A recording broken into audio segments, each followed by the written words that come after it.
Welcome to the Business Blast podcast. I'm your host, Tyler Wagner. This episode is brought to you by Authors Unite. Authors Unite provides you with all the resources you need to become a successful author. You can learn more about Authors Unite and join the free community at authorsunite.com. Now, let's jump into the episode.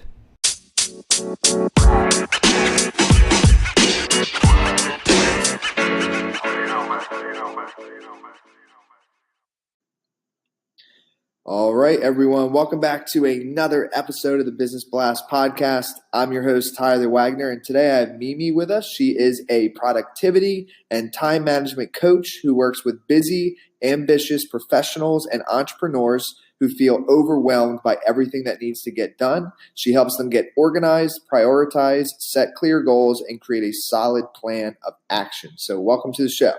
Thank you. It's an honor to be here. Of course. Grateful to have you here. We'll jump into the first one, Mimi. The first question I have for you is, what is the best story from your life that has an underlying valuable message? Oh, that's a great question. Well, I was someone who used to work, tons of hours and always running around. And I felt like there was just never enough time. And my days at work started at 6 a.m. and sometimes didn't end until 10 p.m. And then I had two unfortunate tragedies. My two younger siblings passed away suddenly. And even though it was a very difficult time and it's a sad story, it also really woke me up in that life is too short to be too busy. And that's really my motto. It's about really having balance in your life and doing the things that you truly love and making the time for the right things. And so I see a lot of people running around and working so hard. And I get wanting to be ambitious and wanting to put in the time at your career, but not at the expense of your health or enjoying other pieces of your life. Definitely. Thank you for sharing that with us. The next one I have for you then is, what is the most valuable piece of information we should know that's within your expertise or industry? This will probably be very surprising, but I would say that overwhelm is a state of mind. And it's true that you can have a million things on your to-do list and deadlines and a lot of pressure, but we really start to get stressed when we are in our heads telling ourselves how busy we are. And the truth is, you can only focus on one thing at a time, and you have control over that feeling. So if you take a step back and try to stay present and then focus on that one thing at a time, it really shifts the energy around things and helps you to get things done in a way that's a lot less stressful. And you don't really hear that productivity advice a lot. No. And, it reminds me, actually, I don't know if you're familiar with this guy, Jordan Peterson. He's become pretty big lately. He's a pretty famous author. But he speaks about like shortening your time frame. So meaning like, there's been mornings where like I personally, like I've woken up and I have like almost like 500 emails, and like I think about it as the 500 emails, and it will like give me anxiety. I'll start pacing around my place. I'm like, oh God. And then like, but really that's because I'm looking at it as a whole rather than if you shorten the time frame and you just say, okay, well, yes, that is a lot of emails, but really it is just 501 emails, meaning like, let's just start with the first email. Exactly. So shortening the time frame can reduce the anxiety and then help you to get started. And typically once you get started, it gets you into a flow state and then you can knock it all out. So that's exactly right. Yes.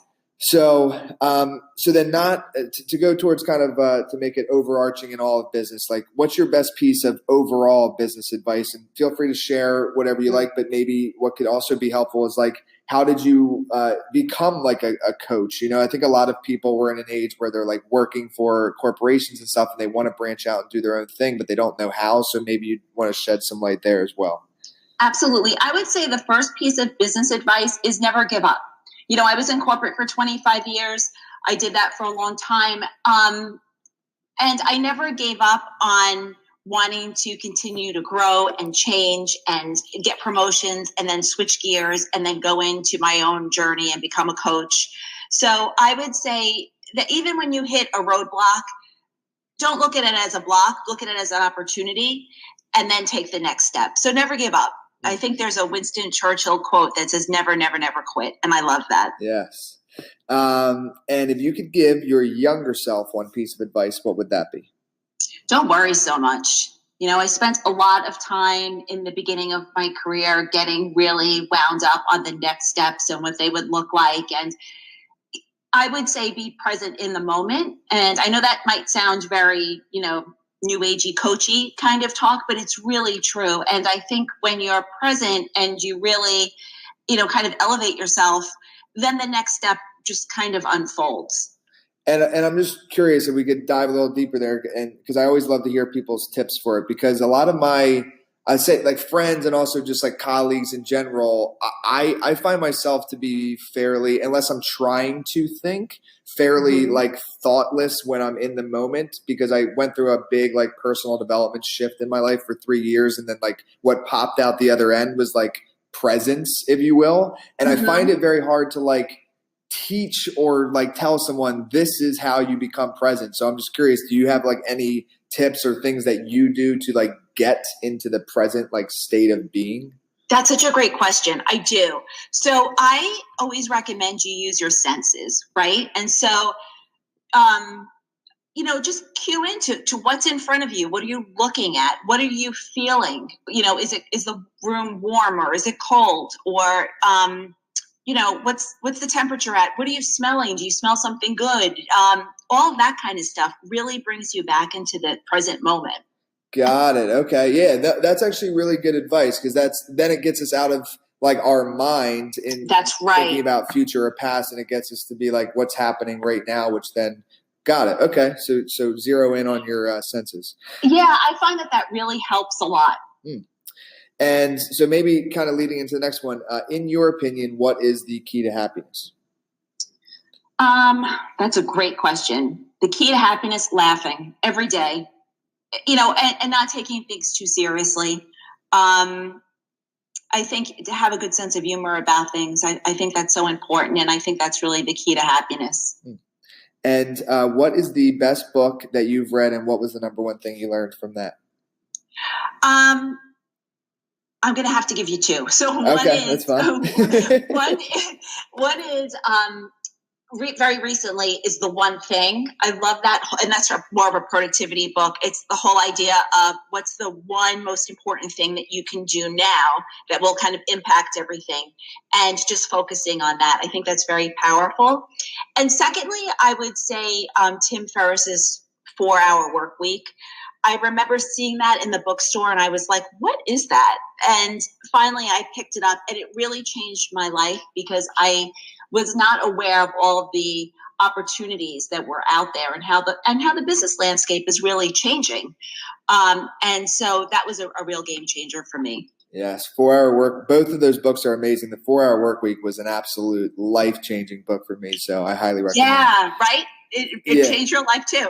Yeah. It literally, just to show you the significance of how much it did, I actually read that book, and then within like a month after, I dropped out of school.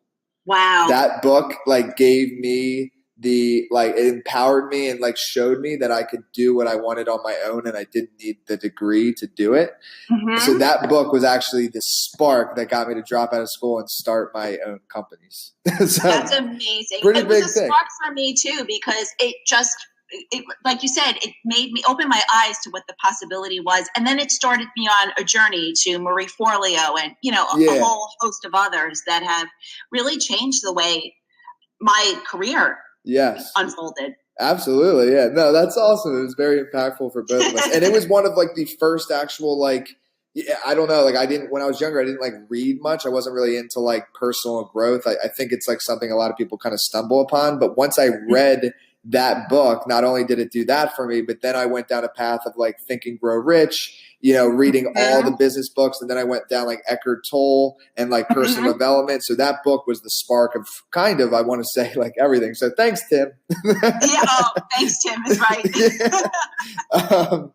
So the next one I have for you is, what is your favorite quote and why? It's a Diane von Furstenberg quote, and it's, "Life is too short. Insecurity is a waste of time."